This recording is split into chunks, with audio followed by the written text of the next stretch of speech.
요한복음 19장. 그때 빌라도는 예수를 데려다가 채찍으로 쳤다. 병정들은 가시나무로 왕관을 엮어서 예수의 머리에 씌우고 자색 옷을 입힌 뒤에 예수 앞으로 나와서 유대인의 왕 만세 하고 소리치고 손바닥으로 얼굴을 때렸다. 그때 빌라도가 다시 바깥으로 나와서 유대 사람들에게 말하였다. 보시오, 내가 그 사람을 당신들 앞에 데려오겠소. 나는 그에게서 아무 죄도 찾지 못했소. 나는 당신들이 그것을 알아주기를 바라오. 예수가 가시관을 쓰시고 자색 옷을 입으신 채로 나오니 빌라도가 그들에게 보시오, 이 사람이요 하고 말하였다. 대제사장들과 경비병들이 예수를 보고 외쳤다. 십자가에 못 박으시오. 십자가에 못 박으시오. 그러나 빌라도는 그들에게 당신들이 이 사람을 데려다가 십자가에 못 박으시오. 나는 이 사람에게서 아무 죄도 찾지 못했소 하고 말하였다. 유대 사람들이 그에게 대답하였다. 우리에게는 율법이 있는데 그 율법을 따르면 그는 마땅히 죽어야 합니다. 그가 자기를 가리켜서 하나님의 아들이라고 하였기 때문입니다. 빌라도는 이 말을 듣고 더욱 두려워서 다시 관저 안으로 들어가서 예수께 물었다. 당신은 어디서 왔소? 예수께서는 그에게 아무 대답도 하지 않으셨다. 그래서 빌라도가 예수께 말하였다. 나에게 말을 하지 않을 작정이요. 나에게는 당신을 놓아줄 권한도 있고 십자가에 처형할 권한도 있다는 것을 모르시오? 예수께서 대답하셨다. 위에서 주지 않으셨더라면 당신에게는 나를 어찌할 아무런 권한도 없을 것이요. 그러므로 나를 당신에게 넘겨준 사람의 죄는 더 크다 할 것이요. 이 말을 듣고서 빌라도는 예수를 놓아주려고 힘썼다. 그러나 유대 사람들은 이 사람을 놓아주면 총독님은 황제 폐하의 충신이 아닙니다. 자기를 가리켜서 왕이라고 하는 사람은 누구나 황제 폐하를 반역하는 자입니다. 하고 외쳤다. 빌라도는 이 말을 듣고 예수를 데리고 나와서 리토스트론이라고 부르는 재판석에 앉았다. 리토스트론은 히브리 말로 가바다인데 돌을 박은 자리라는 뜻이다. 그날은 6월절 준비일이고 때는 낮 12시쯤이었다. 빌라도가 유대 사람들에게 말하였다. 보시오, 당신들의 왕이요. 그들이 외쳤다. 없애버리시오. 없애버리시오. 그를 십자가에 못 박으시오. 빌라도가 그들에게 말하였다. 당신들의 왕을 십자가에 못 박으란 말이요. 대제사장들이 대답하였다. 우리에게는 황제 폐하밖에는 왕이 없습니다. 이리하여 이제 빌라도는 예수를 십자가에 처형하라고 그들에게 넘겨주었다. 십자가에 못 박히시다. 그들은 예수를 넘겨받았다. 예수께서 십자가를 지시고 해골이라 하는 데로 가셨다. 그것은 히브리 말로 골고다라고 하였다. 거기서 그들은 예수를 십자가에 못 박았다. 그리고 다른 두 사람도 예수와 함께 십자가에 달아서 예수를 가운데로 하고 좌우에 세웠다. 빌라도는 또한 명패도 써서 십자가에 붙였다. 그 명패에는 유대인의 왕 나사렛 사람 예수라고 썼다. 예수께서 십자가에 달리신 곳은 도성에서 가까우므로 많은 유대 사람이 이 명패를 읽었다. 그것은 히브리 말과 로마 말과 그리스 말로 적혀 있었다. 유대 사람들의 대제사장들이 빌라도에게 말하기를 유대인의 왕이라고 쓰지 말고 자칭 유대인의 왕이라고 쓰십시오 하였으나 빌라도는 나는 쓸 것을 썼다 하고 대답하였다. 병정들이 예수를 십자가에 못 박은 뒤에 그의 옷을 가져다가 네 몫으로 나누어서 한 사람이 한 몫씩 차지하였다. 그리고 속옷은 이음새 없이 위에서 아래까지 통째로 짠 것이므로 그들은 서로 말하기를 이것은 찢지 말고 누가 차지할지 제비를 뽑자 하였다. 이는 그들이 나의 겉옷을 서로 나누어 가지고 나의 속옷을 놓고서는 제비를 뽑았다 하는 성경 말씀이 이루어지게 하려는 것이었다. 그러므로 병정들이 이런 일을 하였다. 그런데 예수의 십자가 곁에는 예수의 어머니와 이모와 글로바의 아내 마리아와 막달라 사람 마리아가 서 있었다. 예수께서는 자기 어머니와 그 곁에 서 있는 사랑하는 제자를 보시고 어머니에게 어머니, 이 사람이 어머니의 아들입니다 하고 말씀하시고 그 다음에 제자에게는 자, 이분이 내 어머니시다 하고 말씀하셨다. 그때부터 그 제자는 그를 자기 집으로 모셨다. 예수께서 숨을 거두시다. 그 뒤에 예수께서는 모든 일이 이루어졌음을 아시고 성경 말씀을 이루시려고 목마르다 하고 말씀하셨다. 거기에 신 포도주가 가득 담긴 그릇이 있었는데 사람들이 해면을 그 신 포도주에 듬뿍 적셔서 웃을 촛대에다가 꿰어 예수의 입에 갖다 대었다. 예수께서 신 포도주를 받으시고서 다 이루었다 하고 말씀하신 뒤에 머리를 떨어뜨리시고 숨을 거두셨다. 창으로 옆구리를 찌르다. 유대 사람들은 그날이 유월절 준비일이므로 안식일에 시체들을 십자가에 그냥 두지 않으려고 그 시체를 다리를 꺾어서 치워달라고 빌라도에게 요청하였다. 그 안식일은 큰 날이었기 때문이다. 그래서 병사들이 가서 먼저 예수와 함께 십자가에 달린 한 사람의 다리와 또 다른 한 사람의 다리를 꺾고 나서 예수께 와서는 그가 이미 죽으신 것을 보고서 다리를 꺾지 않았다. 그러나 병사들 가운데 하나가 창으로 옆구리를 찌르니 곧 피와 물이 흘러나왔다. 이것은 목격자가 증언한 것이다. 그래서 그의 증언은 참되다. 그는 자기의 말이 진실하다는 것을 알고 있다. 그는 여러분들도 믿게 하려고 증언한 것이다. 일이 이렇게 된 것은 그의 뼈가 하나도 부러지지 않을 것이다 한 성경 말씀이 이루어지게 하려는 것이었다.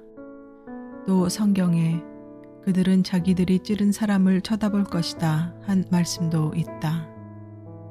무덤에 묻다. 그 뒤에 아리마대 사람 요셉이 예수의 시신을 거두게 하여 달라고 빌라도에게 청하였다. 그는 예수의 제자인데 유대 사람이 무서워서 그것을 숨기고 있었다. 빌라도가 허락하니 그는 가서 예수의 시신을 내렸다. 또 전에 예수를 밤중에 찾아갔던 니고데모도 모략에 침향을 섞은 것을 100근쯤 가지고 왔다. 그들은 예수의 시신을 모셔다가 유대 사람의 장례 풍속대로 향료와 함께 삼배로 감았다. 예수가 십자가에 달리신 곳에 동산이 있었는데 그 동산에는 아직 사람을 장사한 일이 없는 새 무덤이 하나 있었다. 그날은 유대 사람이 안식일을 준비하는 날이고 또 무덤에 가까이 있었기 때문에 그들은 예수를 거기에 모셨다. 요한복음 20장. 부활하시다. 주간의 첫날 이른 새벽에 막달라 사람 마리아가 무덤에 가서 보니 무덤 어귀를 막은 돌이 이미 옮겨져 있었다. 그래서 그 여자는 시몬 베드로와 예수께서 사랑하시던 그 다른 제자에게 달려가서 말하였다. 누가 주님을 무덤에서 가져갔습니다. 어디에 두었는지 모르겠습니다. 베드로와 그 다른 제자가 나와서 무덤으로 갔다. 둘이 함께 뛰었는데 그 다른 제자가 베드로보다 빨리 달려서 먼저 무덤에 이르렀다. 그런데 그는 몸을 굽혀서 삼배가 놓여 있는 것을 보았으나 안으로 들어가지는 않았다. 시몬 베드로도 그를 뒤따라갔다. 그가 무덤 안으로 들어가 보니 삼배가 놓여 있었고 예수의 머리를 싸맸던 수건은 그 삼배와 함께 놓여 있지 않고 한 곳에 따로 개켜 있었다. 그제서야 먼저 무덤에 다다른 그 다른 제자도 들어가서 보고 믿었다. 아직도 그들은 예수께서 죽은 사람들 가운데서 반드시 살아나야 한다는 성경 말씀을 깨닫지 못하였다. 그래서 제자들은 자기들이 있던 곳으로 다시 돌아갔다. 막달라 마리아에게 나타나시다. 그런데 마리아는 무덤 밖에 서서 울고 울다가 몸을 굽혀서 무덤 속을 들여다보니 흰 옷을 입은 천사 둘이 앉아 있었다. 한 천사는 예수의 시신이 놓여 있던 자리 머리맡에 있었고 다른 한 천사는 발치에 있었다. 천사들이 마리아에게 말하였다. 여자여, 왜 우느냐? 마리아가 대답하였다. 누가 우리 주님을 가져갔습니다. 어디에 두었는지 모르겠습니다. 이렇게 말하고 뒤로 돌아섰을 때에 그 마리아는 예수께서 서 계신 것을 보았지만 그가 예수인 줄을 알지 못하였다. 예수께서 마리아에게 말씀하셨다. 여자여, 왜 울고 있느냐? 누구를 찾느냐? 마리아는 그가 동산지기인 줄 알고 여보세요. 당신이 그를 옮겨 놓았거든. 어디에다 두었는지를 내게 말해주세요. 내가 그를 모셔가겠습니다. 하고 말하였다. 예수께서 마리아야 하고 부르셨다. 마리아가 돌아서서 히브리 말로 라보니 하고 불렀다. 그것은 선생님이라는 뜻이다. 예수께서 마리아에게 말씀하셨다. 내게 손을 대지 말아라. 내가 아직 아버지께로 올라가지 않았다. 이제 내 형제들에게로 가서 이르기를 내가 나의 아버지 곧 너희의 아버지 나의 하나님 곧 너의 하나님께로 올라간다고 말하여라. 막달라 사람 마리아는 제자들에게 가서 자기가 주님을 보았다는 것과 주님께서 자기에게 이런 말씀을 하셨다는 것을 전하였다. 제자들에게 나타나시다. 그날 곧 주간의 첫날 저녁에 제자들은 유대 사람들이 무서워서 문을 모두 닫아 걸고 있었다. 그때 예수께서 와서 그들 가운데로 들어서셔서 너희에게 평화가 있기를 하고 인사말을 하셨다. 이 말씀을 하시고 나서 두 손과 옆구리를 그들에게 보여주셨다. 제자들은 주님을 보고 기뻐하였다. 예수께서 다시 그들에게 말씀하셨다. 너희에게 평화가 있기를 빈다. 아버지께서 나를 보내신 것 같이 나도 너희를 보낸다. 이렇게 말씀하신 다음에 그들에게 숨을 불어넣으시고 말씀하셨다. 성령을 받아라. 너희가 누구의 죄든지 용서해 주면 그 죄가 용서될 것이요 용서해 주지 않으면 그대로 남아 있을 것이다. 도마의 불신앙. 12제자 가운데 하나로서 쌍둥이라고 불리는 도마는 예수께서 오셨을 때 그들과 함께 있지 않았다. 다른 제자들이 그에게 우리는 주님을 보았소 하고 말하였으나 도마는 그들에게 나는 내 눈으로 그의 손에 있는 못자국을 보고 내 손가락을 그 못자국에 넣어보고 또 내 손을 그의 옆구리에 넣어보지 않고서는 믿지 못하겠소 하고 말하였다. 여드레 뒤에 제자들이 다시 집안에 모여 있었는데 도마도 함께 있었다. 문이 잠겨 있었으나 예수께서 와서 그들 가운데로 들어서셔서 너희에게 평화가 있기를 하고 인사말을 하셨다. 그리고 나서 도마에게 말씀하셨다. 내 손가락을 이리 내밀어서 내 손을 만져보고 내 손을 내 옆구리에 넣어보아라. 그래서 의심을 떨쳐버리고 믿음을 가져라. 도마가 예수께 대답하기를 나의 주님, 나의 하나님 하니 예수께서 도마에게 말씀하셨다. 너는 나를 보았기 때문에 믿느냐? 나를 보지 않고도 믿는 사람은 복이 있다.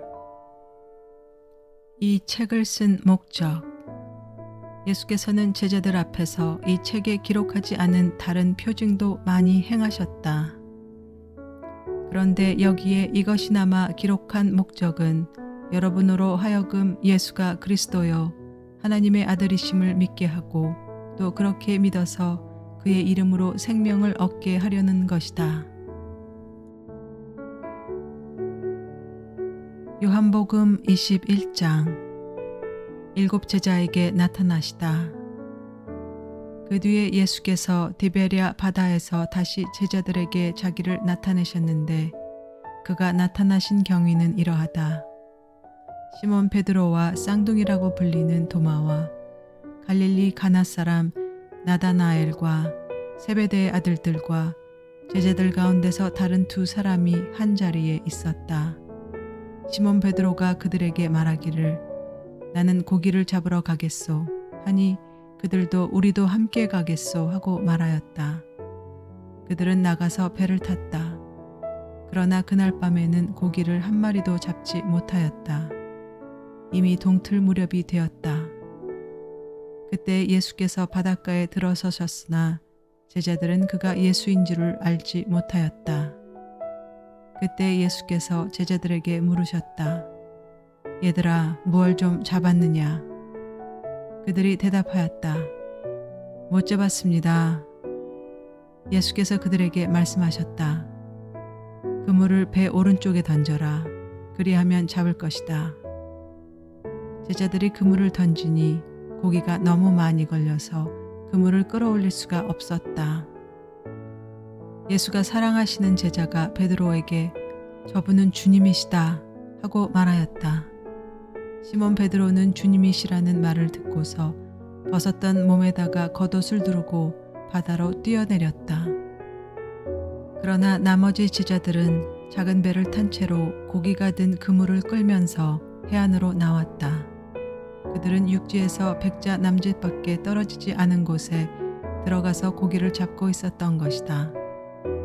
그들이 땅에 올라와서 보니 숯불을 피워놓았는데 그 위에 생선이 놓여 있고 빵도 있었다. 예수께서 제자들에게 말씀하셨다. 너희가 지금 잡은 생선을 조금 가져오너라. 시몬 베드로가 배에 올라가서 그물을 땅으로 끌어내렸다. 그물 안에는 큰 고기가 153마리나 들어 있었다. 고기가 그렇게 많았으나 그물이 찢어지지 않았다. 예수께서 그들에게 말씀하셨다. 와서 아침을 먹어라. 제자들 가운데서 아무도 감히 선생님은 누구십니까? 하고 묻는 사람이 없었다. 그가 주님이신 것을 알았기 때문이다. 예수께서 가까이 오셔서 빵을 집어서 그들에게 주시고 이와 같이 생선도 주셨다. 예수께서 죽은 사람들 가운데서 살아나신 뒤에 제자들에게 자기를 나타내신 것은 이번이 세 번째였다. 내 양떼를 먹이라. 그들이 아침을 먹은 뒤에 예수께서 시몬 베드로에게 물으셨다. 요한의 아들 시몬아, 내가 이 사람들보다 나를 더 사랑하느냐? 베드로가 대답하였다. 주님, 그렇습니다. 내가 주님을 사랑하는 줄을 주님께서 아십니다. 예수께서 그에게 말씀하셨다. 내 어린 양떼를 먹여라. 예수께서 두 번째로 그에게 물으셨다. 요한의 아들 시몬아, 내가 나를 사랑하느냐? 베드로가 대답하였다. 주님, 그렇습니다. 내가 주님을 사랑하는 줄을 주님께서 아십니다. 예수께서 그에게 말씀하셨다. 내 양떼를 쳐라. 예수께서 세 번째로 물으셨다. 요한의 아들 시몬아, 내가 나를 사랑하느냐? 그때 베드로는 예수께서 내가 나를 사랑하느냐 하고 세 번이나 물으심으로 불안해서 주님께서는 모든 것을 아십니다. 그러므로 내가 주님을 사랑하는 줄을 주님께서 아십니다. 하고 대답하였다. 예수께서 그에게 말씀하셨다. 내 양떼를 먹여라. 내가 진정으로 내게 말한다. 내가 젊어서는 스스로 띠를 띠고 내가 가고 싶은 곳을 다녔으나 내가 늙어서는 남들이 내 팔을 벌릴 것이고 너를 묶어서 내가 바라지 않는 곳으로 너를 끌고 갈 것이다. 예수께서 이렇게 말씀하신 것은 베드로가 어떤 죽음으로 하나님께 영광을 돌릴 것인가를 암시하신 것이다. 예수께서 이 말씀을 하시고 나서 베드로에게 나를 따르라 하고 말씀하셨다. 예수께서 사랑하시는 제자. 베드로가 돌아다 보니 예수께서 사랑하시던 제자가 따라오고 있었다. 이 제자는 마지막 만찬 때에 예수의 가슴에 기대어서 주님을 넘겨줄 자가 누구입니까? 하고 물었던 사람이다.